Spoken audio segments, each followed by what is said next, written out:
প্রিয় বাংলাদেশি ভাই বোনেরা, আমার উইজির প্রেসের পক্ষ থেকে সবাইকে শুভেচ্ছা স্বাগত।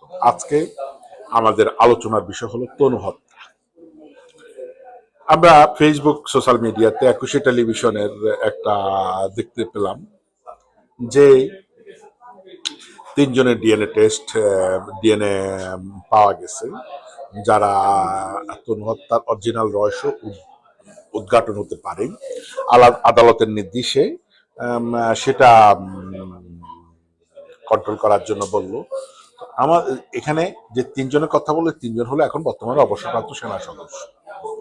দেখুন, আসলে আমাদের সেনাবাহিনী আমাদের রাষ্ট্রের একটা খুব গুরুত্বপূর্ণ। সেনাবাহিনী একটা আমাদের সার্বভৌমত্ব রক্ষার একটা অঙ্গ, আমাদের একটা ফান্ডামেন্টাল।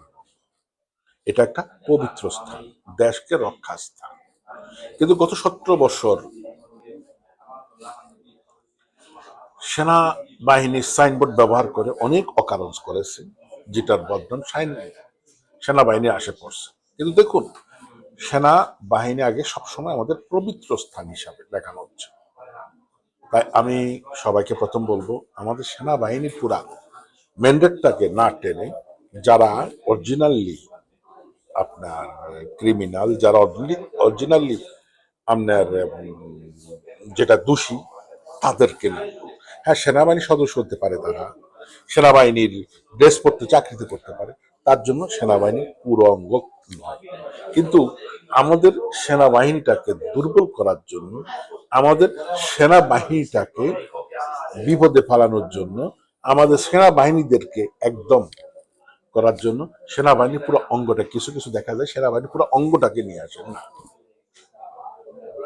কারণ আমাদের সেনাবাহিনীর সর্বসময় দেখা গেছে দেশের বিপদের সময়, দেশের বিপদের আঙ্গিকে, সেটা হোক বন্যা, সেটা হোক অন্য কিছু, এই সেনাবাহিনী অত্যন্ত প্রহরীর মতন দাঁড়িয়েছিল। কারণ সেনাবাহিনীতে আদর্শ যারা, তারা এখনো আছে, থাকবে। সেনাবাহিনী সবাই দুই একজন, তার জন্য আমাদের সেনাবাহিনী পুরো নয়। তাই আমি সাংবাদিক বন্ধু, ইউটিউবার বন্ধু, ওদেরকে সবাইকে বলবো, এই জিনিসটা একটু সাবধানতা অবলম্বন করা উচিত। আমরা আসি, যারা এই তনু হত্যার সাথে জড়িত, দর্শনের সাথে জড়িত, তারা যেই হোক, আইনের কঠোর প্রয়োগ করা বর্তমান সরকারের অতি জরুরি। তাহলে মানুষের মধ্যে আস্থাটা ফিরে আসবে।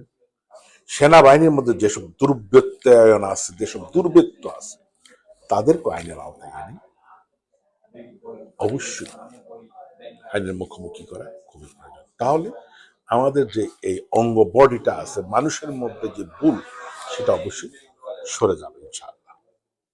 কারণ আমি যেটা জানি, আমি হয়তো টিকে নেই 92 পরে ট্রাই করেছিলাম। সেনাবাহিনী আমার একটা পছন্দের স্থান। আমরা জানি সেনাবাহিনীতে যারা ঢুকে তারা সৎ এবং দেশের তত্ত্ববোধক হয়। কিন্তু গত 17 বছর সেটা আমরা দেখিনি কিছু কিছু সদস্যের কারণে। তাই এই সেনাবাহিনীটাকে যারা দুর্বৃত্তায়ন করেছেন, যারা অন্যায় করেছেন, যারা আইনের মধ্যে দোষী, তাদেরকে সাপোর্ট না দিয়ে আইন হাতে সব করুন। বিচার সবার প্রতি সমান। আমরা আশা রাখবো তনু হত্যার সঠিকভাবে হয়। প্রত্যেকটা বিগত দিনে যে সব বিচার হয়নি, সাংবাদিক যেসব হত্যাকাণ্ডগুলো হয়েছে, সেগুলোর বিচার যেন বাংলাদেশে হয়। তনু হত্যার আবারও বলবো, যারা আপনারা ইউটিউবার, সাংবাদিক, অত্যন্ত সাবধানে আমাদের এই অঙ্গটার কোনো সম্মানহানি করবেন না।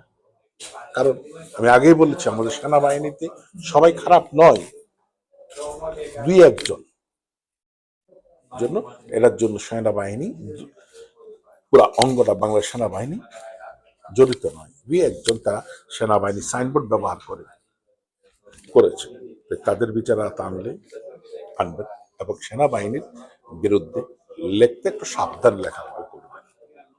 কারণ এই যদি একটা অঙ্গ আছে যেই সকল বিপদের সময় এরা আগে আসছে, সেটা বলুন জুলাই আন্দোলন, সেটা বলুন বন্যা, সেটা বলুন স্বাধীনতার সময়, সেটা বলুন 90-এর গণ আন্দোলন।